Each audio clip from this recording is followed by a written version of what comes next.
Lavos, the transmuter, called by some anachronistically the alchemist. Transmutation, you say? A superstitious process from long ago in which deranged old men heated stinking substances over fires of dung, thinking they could make gold? No. To the Orokin, it was a darkly potent, forbidden science. They were not squeamish, nor moral.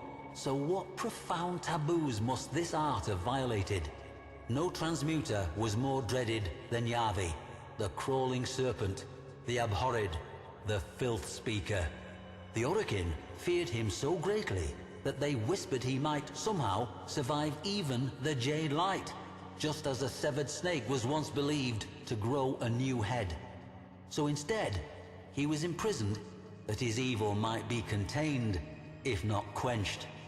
His jailer was a brute of a Warframe named Lavos.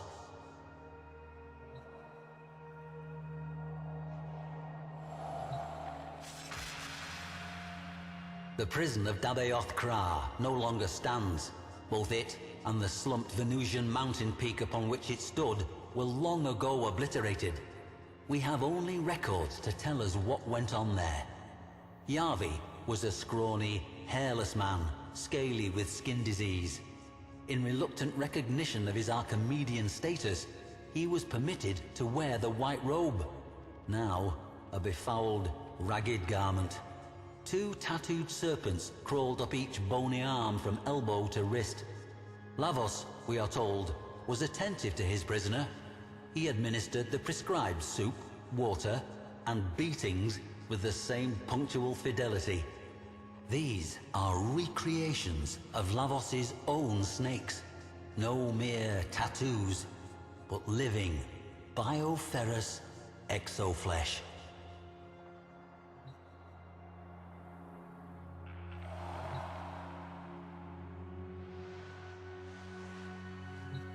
Observers at the prison reported that Yavi was frequently whispering to Lavos. There was some concern among the wardens, but they dismissed the whispers as mere posturing.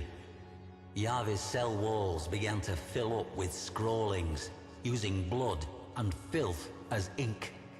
At first, these were simple symbols, but as time passed, they became more elaborate.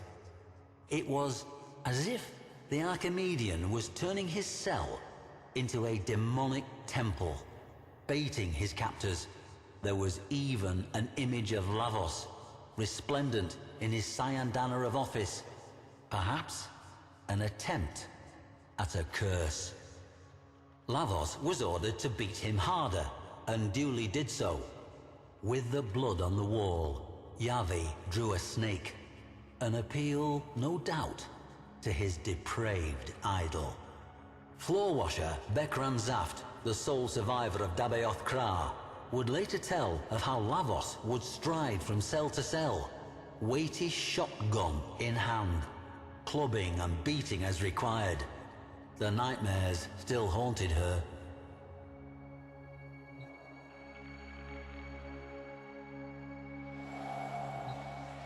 The warden's records reveal an increasing unease with Yavi's bizarre behavior. Regardless of the potential risk, they determined that he should be executed. After a fashion. They would use cellular reversal. Yavi would be reduced to a mere biological pulp with no more sentience than bread mold. But the executioner? No jailer wanted to be the pobber to bell that cavat. So Lavos received this ceremonial helm, along with the power to reconfigure organic matter. He could be their instrument. The walls, floor, and ceiling of the cell were, by now, overwritten with text. Lavos watched over Yavi continually. Bekran Zaft tells us that, curiously, Lavos no longer beat the prisoners in the other cells. Even when the inmates shoved one of their hated fellows into his path, expecting a bloody beatdown, Lavos merely waited for him to get back to his feet before moving on.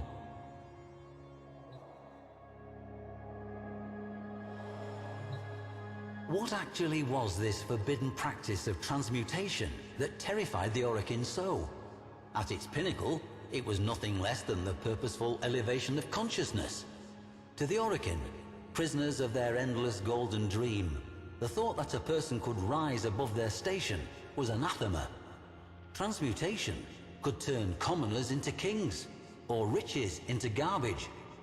Worst of all, it could teach people not to be afraid. I have seen a preserved image of Yavi's cell. His scrawlings were not demonic sigils and barbarous texts, but star charts, evolutionary trees, genome structures. Yavi was not defying Lavos with these cryptic daubings in his own blood. He was enlightening him. Not dark sorcery at all, but radiant science. And the snake? A symbol not of corruption, but of healing. Yavi was a teacher. He might have taught millions. Now he had only one student, but that student was attentive.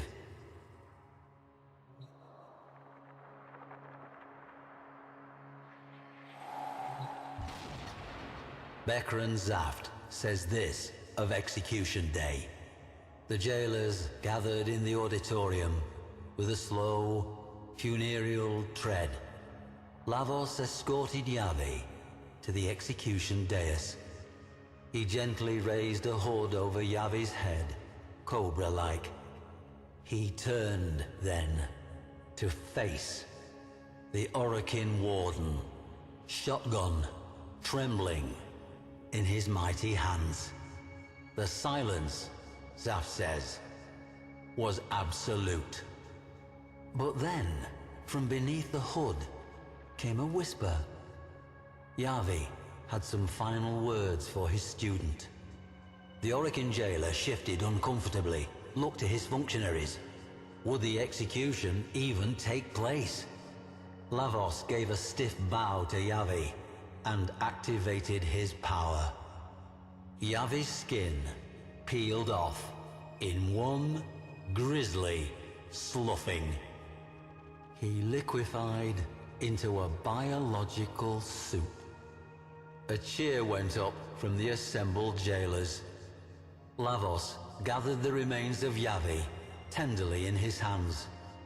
A soft glow emanated from them, as, in one horrible moment, Yavi's Orokin oppressors realized what they beheld.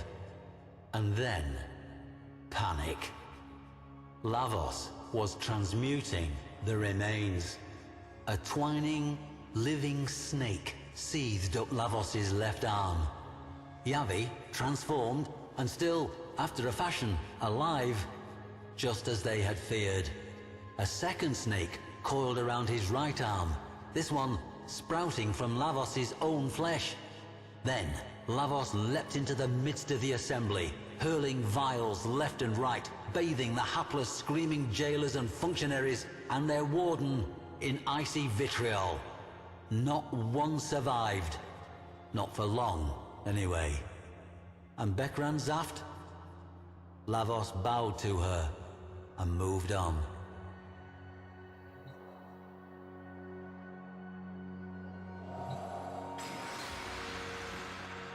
They say that Lavos often takes counsel from his serpents. One is his brutal advisor, the other his wise teacher. Both have their wisdom, and Yavi still whispers to his beloved student. Much like the snake, Lavos is easy to misjudge. The serpents that poison can also cure. He may have been a monster in his previous life, but he was able to achieve something that eluded the most powerful of the Orokin. He changed. Moreover, he changed himself. Yavi may have helped and instructed, but the will to change must have begun with Lavos. Perhaps we all have that golden gleam coiled within us somewhere, ready to slither forth from its old skin. We must only beware that we do not condemn as devilish that which we do not yet understand.